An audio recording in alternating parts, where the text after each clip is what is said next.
Okay, so Claire Carter, thanks for doing this.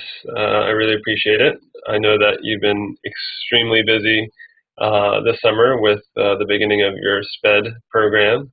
And which cohort are you in I again? am the full-time secondary cohort. Okay, great. Mhm. So congratulations. I know this is the last week, so Yeah, it's a lot of work. So I'm congrats. good. Yeah.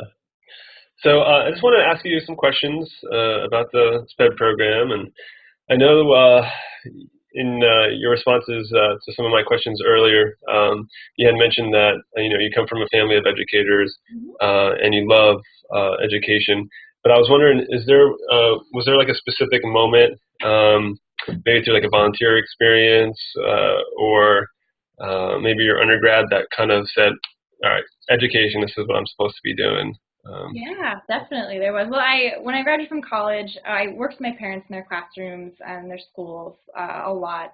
And then when I graduated from college, I actually taught English in Korea for a year. And then when I came back, I substituted as a paraeducator in Portland Public. And I actually never wanted to do education. My parents were educators, so I was like, yeah, no, that's what my parents did. I don't want to just do what my parents did. I want to do something fun and different. And I ended up majoring in anthropology in college, and I thought I wanted to do that for a career. I was trying to, after I came back from Korea, I was kind of trying to figure out my life and figure out what do I want to do with myself. And I was looking a lot into the anthropology of education programs because even through all me not wanting to be an educator, education was still really, really important to me. So I was looking into those, and I kind of actually stayed up all one night and looked into all the programs I could think of for anthropology of education and just anything that would connect to anthropology and education. And at the end of the night, I kind of realized, wow, the reason I like education so much is the students. So, if that's the case, why shouldn't I just be a teacher? And I felt really great about my decision, and I still do. I'm really, really excited about it. that's great. So what are some of the things, I know technically you'll be done with 4 classes this summer. Mm-hmm. What are some of the things so far about the classes that you've liked, things about the professors, things like that that you've appreciated?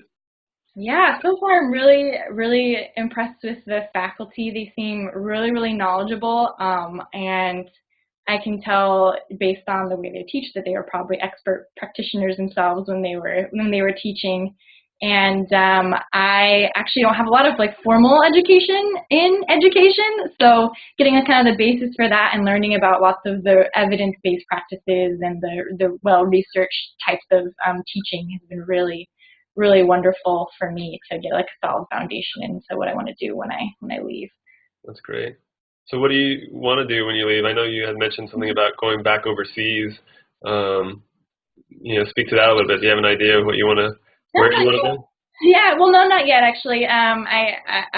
Traveling has always been really important to me, and living in other countries. So I will, of course, always Oregon will be my home. Portland will probably always be my home base. But I want to take a couple years, probably every 4 or 5 years, to go live in other countries and teach. I know special education. Actually, there's a large market abroad for teachers who teach special education. So that, as well as whatever like consultant type work I could do, is really going to be important to me to keep it varied and to still have those experiences with living abroad. That's great. So I guess my final question is, I know, and I've been asking your colleagues this that have been participating on this project of mine. Um, prior to getting into education, and even really maybe even prior to figuring out or seeing what your parents did for a living, what did you think about special education? What did you envision, or what did you think it entailed? Hmm. Well, actually, that's been a really pleasant surprise for me because what I'd always seen with special education before, even as a substitute, as a para, was a lot of self-contained classrooms, and you don't really see the special education children. They're kind of, you don't get a lot of interaction with that, and they're all grouped into one classroom, maybe life skills, maybe behavior.